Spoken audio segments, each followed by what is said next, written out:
Ça fait un moment que je t'ai pas montré des tests que je fais avec mes deux Insta360 Ace Pro 2.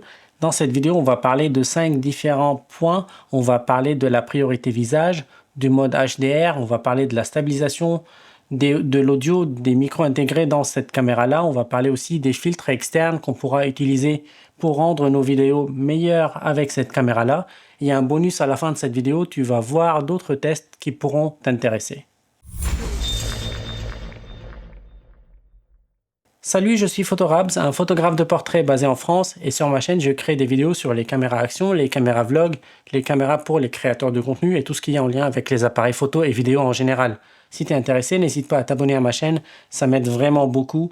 Et dans cette vidéo, on va parler de la Insta360 Ace Pro 2. Cette vidéo, elle n'est pas sponsorisée, mais on va parler de cette caméra-là. On va comparer des paramètres dans cette caméra-là parce que j'ai deux Insta360 Ace Pro 2. On va parler aussi des filtres KindF Concept à la fin de cette vidéo. Si tu es intéressé par n'importe quel produit KindF Concept, j'ai un lien en bas de cette vidéo, c'est un lien d'affiliation et tu auras 20% de remise directe sur leur site. Donc n'hésite pas à aller cliquer sur le lien pour pouvoir en profiter.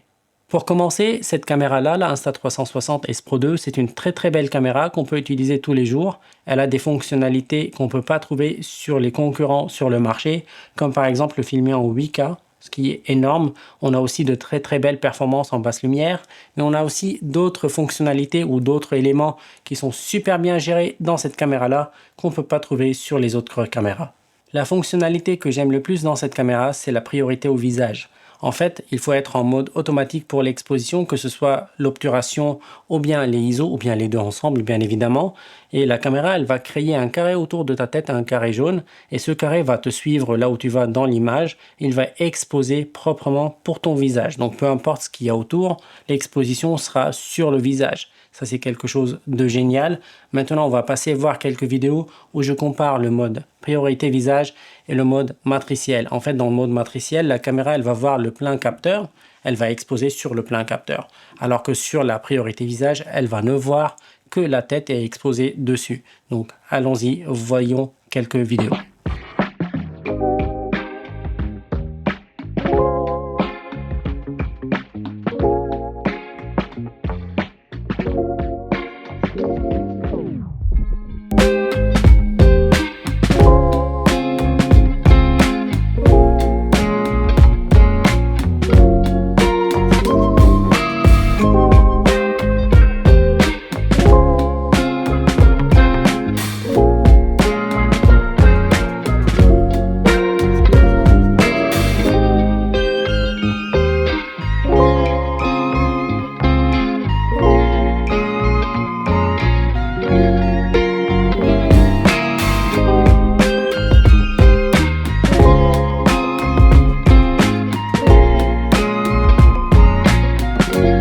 Alors, qu'est-ce que tu penses de ce mode? Est-ce que tu penses que tu vas l'utiliser dans ta création vlog ou tu vas utiliser le mode traditionnel, matriciel, classique qu'on peut trouver sur les autres caméras? Dis-moi ton avis en bas de cette vidéo en commentaire. Le deuxième point que j'adore dans cette caméra, c'est qu'on a la possibilité de mettre le mode HDR on ou bien off. Il y a des gens qui préfèrent ce mode-là, d'autres qui le détestent par exemple.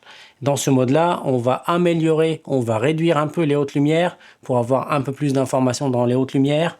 On va améliorer aussi les basses lumières, les ombres. On va avoir des informations sur la partie ombre de l'image et ceci va changer un peu le contraste de l'image. C'est pour ça qu'il y a des gens qui aiment ce mode-là, d'autres qui l'aiment pas. Moi, personnellement, lorsque je vlog, j'aime pas du tout ce mode. Je trouve que ça modifie beaucoup la peau, le visage et tout ça, donc j'aime pas du tout ça. Par contre, lorsque je filme des scènes ou la forêt ou le parc, etc., ce mode-là, il est vraiment intéressant. Ça nous aide à avoir un meilleur contraste sur notre image. Donc maintenant, on va voir quelques vidéos où je compare le mode HDR on, HDR off, côte à côte.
Comme je t'avais dit, le mode HDR, tant qu'on peut le mettre en activé ou en désactivé, c'est quelque chose d'important. Donc ça peut donner de belles images si on sait quand est-ce qu'il faut l'utiliser. Donc ça revient à toi, à ton goût, comment tu veux filmer avec cette caméra-là, comment tu vas l'utiliser et tout ça. Maintenant, on va parler de la stabilisation, même si maintenant toutes les caméras action ont une stabilisation géniale, mais récemment Insta360 ont intégré le mode stabilisation basse sur cette caméra-là, le Low Stabilization, ce qui est quelque chose d'important pour moi. Avant, on avait le off, le standard et le mode élevé. Maintenant, on a le mode bas. Donc ça, c'est quelque chose que personnellement j'aime bien. Peut-être toi, tu l'aimes pas. Maintenant, on va voir des vidéos. Je compare le mode bas avec le mode standard, qui est le mode le plus utilisé sur cette caméra-là.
Les ingénieurs chez Insta360 ont bien bossé la partie micro intégrée. On a le mode amélioration vocale qui est génial. J'ai déjà parlé beaucoup de ce mode-là. Tu peux vlogger sans avoir besoin d'un micro externe et tout ça, c'est vraiment parfait.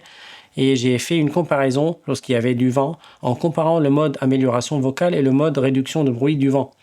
Et maintenant, je vais parler de cet aspect-là, mais d'un point de vue un peu différent, parce que j'ai reçu des commentaires qui me disent « Mais comment cette caméra-là, elle peut être utile pour faire du vlog lorsqu'il y a du bruit autour, lorsqu'on est à côté d'une route et tout ça, lorsqu'on est en ville ?» Du coup là, je me suis mis à côté d'une route passante et j'ai utilisé le mode réduction de bruit du vent sur une caméra et le mode amélioration vocale sur l'autre caméra. Bah, tu vas voir tout ça. There is no wind here, but I'm trying the vocal enhancement on one camera and the wind reduction on the other camera. I'm near a passing road here. On my left, there are some noise from the cars passing by. So this is an audio test. Vocal enhancement versus wind reduction.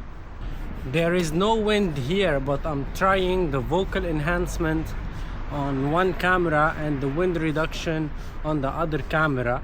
I'm near a passing road here. On my left, there are some noise from the cars passing by. So this is an audio test. Vocal enhancement versus wind reduction. Dans cette partie-là, je vais te parler de quelques filtres que je trouve intéressants, que j'aime bien, et je pense qu'ils vont te servir aussi à toi. Mais d'abord, on va commencer par cet adaptateur-là, que j'ai acheté l'année dernière pour la Ace Pro 1, et maintenant ça marche aussi pour la Ace Pro 2. Donc tu viens le mettre sur ta lentille comme ça fait aucune rayure, et c'est un filtre adaptateur 49 mm. Les filtres que j'ai, ce sont des filtres KNDF Concept. J'ai un lien d'affiliation juste en bas de cette vidéo. Tu peux avoir 20% de remise immédiate sur n'importe quel produit que tu achètes via mon lien chez KNDF Concept. N'hésite pas à aller voir, jeter un coup d'œil si tu es intéressé. Ils font pas mal de produits, pas que des filtres. Et donc le premier filtre que je vais te montrer, c'est un filtre CPL. Donc c'est un filtre polarisant. Ce filtre, il a une option, donc il a une fonctionnalité importante de réduire la réflexion de la lumière si tu filmes, surtout à travers le pare-brise de ta voiture, par exemple, comme tu vas voir maintenant dans la vidéo, ou bien si tu filmes à travers l'eau et tout ça. Donc ça, c'est un filtre vraiment intéressant, ça réduit les reflets, ça améliore les contrastes. Donc n'hésite pas à me dire si tu aimes ce type de contenu créé par ce type de filtre dans ta création de contenu personnel.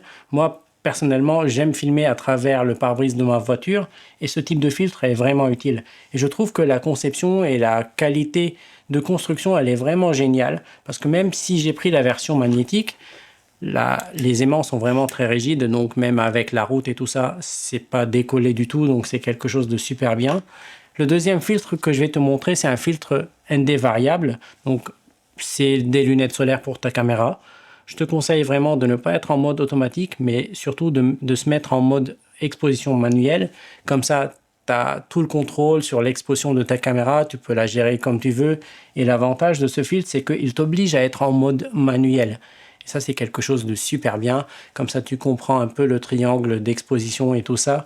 Et surtout, tu ne vas pas avoir une différence d'exposition lorsque tu passes d'une zone éclairée à une zone d'ombre. Alors que dans le mode automatique, la caméra va s'adapter automatiquement et tu vas avoir toujours ce shift de lumière dans ton image. Alors que si tu te mets en mode manuel avec celui-là, tu vas conserver la même exposition sur toute ta vidéo. Ça, c'est quelque chose de top.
Et maintenant, je vais te montrer quelques tests supplémentaires que j'ai réalisés pour que tu puisses aussi voir quel mode t'intéresse le plus. Est-ce que c'est les 25 images secondes ou les 50 images secondes? Donc n'hésite pas à me dire ton avis sur tous les tests-là, sur l'ensemble de ces tests-là en bas de cette vidéo en commentaire.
Voilà, c'est tout pour aujourd'hui. J'espère que cette vidéo t'a plu. J'espère que tu l'as trouvée intéressante et utile. Si c'est le cas, n'hésite pas à cliquer sur like, à t'abonner à ma chaîne et à partager cette vidéo le max possible autour de toi. Ça m'aide vraiment beaucoup. Si tu es intéressé par la Insta360 Ace Pro 2, j'ai mon lien d'affiliation juste en bas de cette vidéo. Si tu achètes via ce lien, tu auras des cadeaux gratuits de la part d'Insta360 venant de ma part. Et si tu es intéressé par n'importe quel produit de la marque Indev Concept, que ce soit filtre, sac à dos, trépied, peu importe, tu peux aller voir ce qu'ils ont. Ils ont un catalogue énorme. Tu vas avoir 20% de remise immédiate. Ça, c'est génial, non? Et donc, merci d'avoir visionné cette vidéo jusqu'au bout et à très bientôt pour d'autres contenus. Ciao!